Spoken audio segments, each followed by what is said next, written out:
So our actual poll question today, as I said, go get yourself some Pop Rinds. Use promo code Oh, okay. CC15 for 15% off. Our poll question today: which winger would you most like to see with Elias Pettersson for the remainder of the season? Anthony Beauvillier, Andrei Kuzmenko, Brock Besser, and of course, I'm angry, which I used as a write-in option. Nobody did a write-in. Nobody, some 5% of voters went with I'm angry, but none of them actually wrote in a winger who they would rather see. Obviously, Connor Garland would be on that list. You could make a case for JT Miller, but I don't think you should.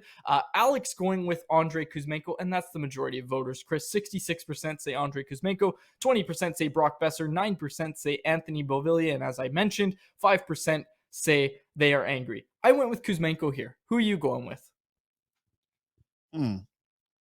Yeah, I think I'd go with, I wish I could choose two of them here. I think I'd like to go with Kuzmenko and Besser. I think I'd like to see both of those guys be Pettersson's wingers for what I would expect is the remainder of the season. I think that trio should be playing together for the rest of the year. I think whether you're moving Besser or keeping Besser, he's here for 2 more years after this year on his contract. So you got to figure out how to get the best out of him. And saying it for a long time, I think you really got to put him in a consistent spot. It's tough to watch Brock Besser get an opportunity to play with Elias Pettersson, get one game, and then because it wasn't a great game, he's off that line, right? I think that's got to stop. I think you got to let him run for a long time.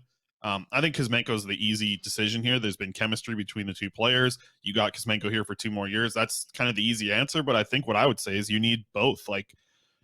In my eyes, Brock Besser should always be higher up in the lineup than Anthony Beauvillier, right? I'm sorry, the new guy I know you want, but Canucks also at the same time, the new guy that you get, whether it be from a call up or a trade, doesn't always need to play with Elias Pettersson. I don't think that needs to be a thing that always needs to happen for the Canucks. In my eyes, I think Besser should be higher up in the lineup than Beauvillier for a lot of different reasons. And, one of them could be to pump up the value. One of them could be to maybe find the full potential of Brock Besser. I just think he should be above Beauvillier in the lineup and getting a more of a chance to play with Elias Pettersson. Okay. Quickly on this. Kuzmenko last night, obviously, called out by Rick Tocchet post-game as being one of the guys. He said he was just spinning around, Tocchet said of Kuzmenko. And Kuzmenko, obviously, I think he recorded just over 12 minutes of ice time. He was benched, basically. Brock Besser moving up to that line with Anthony Beauvillier and Elias Pettersson. I